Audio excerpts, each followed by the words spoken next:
गांव की सास के शहरी अंदाज। निधि को विकास से प्यार तो था, पर वो शादी करके उसके साथ गांव में नहीं बसना चाहती थी।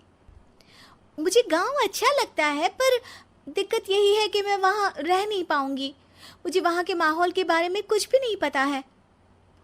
अरे माहौल में ढल जाओगी तुम, थोड़ा टाइम तो लो।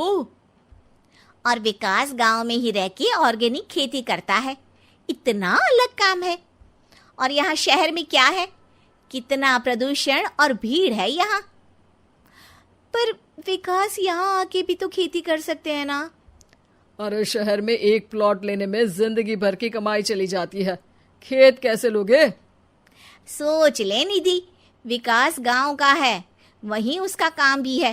तेरे पास कोई नौकरी भी नहीं है, ना ही तुझे कभी काम करना था। उफ़ो, मुझे कुछ समझ में नहीं आ रहा, मुझे अकेला छोड़ दो। उसी दिन निधि विकास से मिलती है।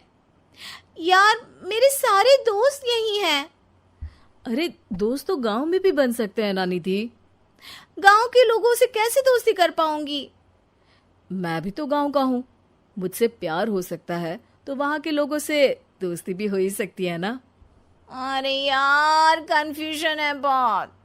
सोच लो निधि, शादी के मंडप पे छोड़ के मत जाना, वरना दोनों के परिवार की नाक कट जाएगी।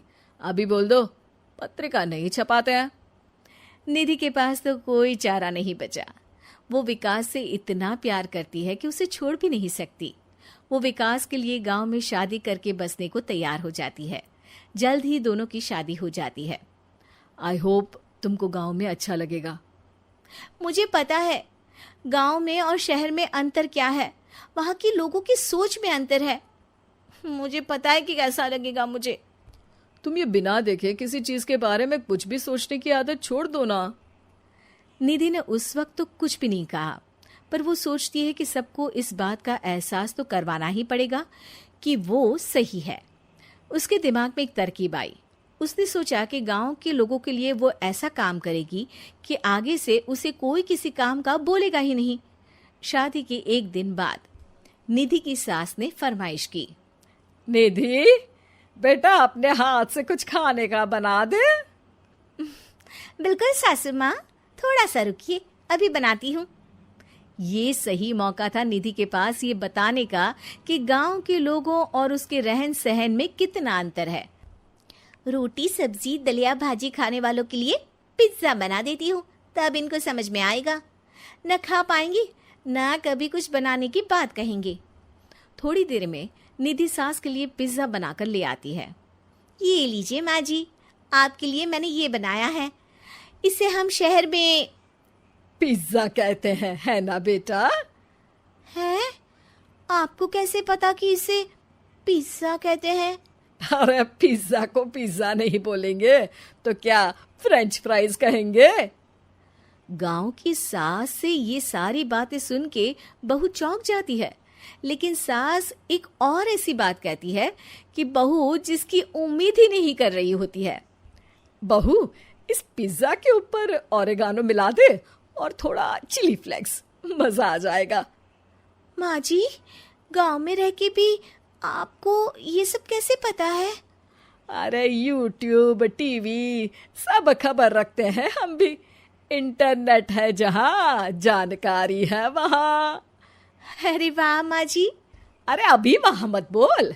अब जब मैं पिज्जा का फोटो लेके फेसबुक पर डालूंगी ना, तो वहाँ कमेंट में जाकर वहाँ बोलना, ठीक है? ठीक है माँ जी। अरे ठीक है माँ जी की जगह ओके मम्मी या ओके मम्मा बोल दिया करना। है?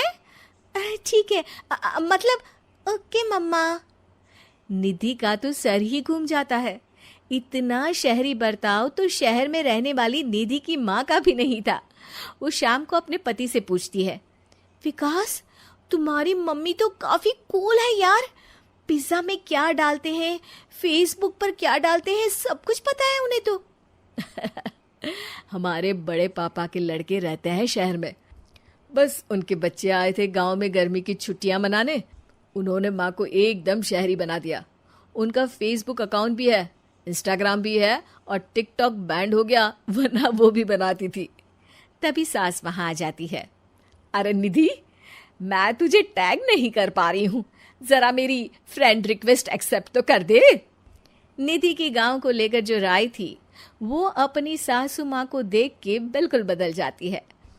और अब निधि भी सोशल मीडिया पे अपनी सास के साथ लाइव आती है और कमेंट बाजी भी करती है, ताकि सबको पता चले कि गांव में रह के भी उसका जीवन शहर जैसा ही है और उसके आसपास के लोगों के अंदाज भी एकदम शहरी है।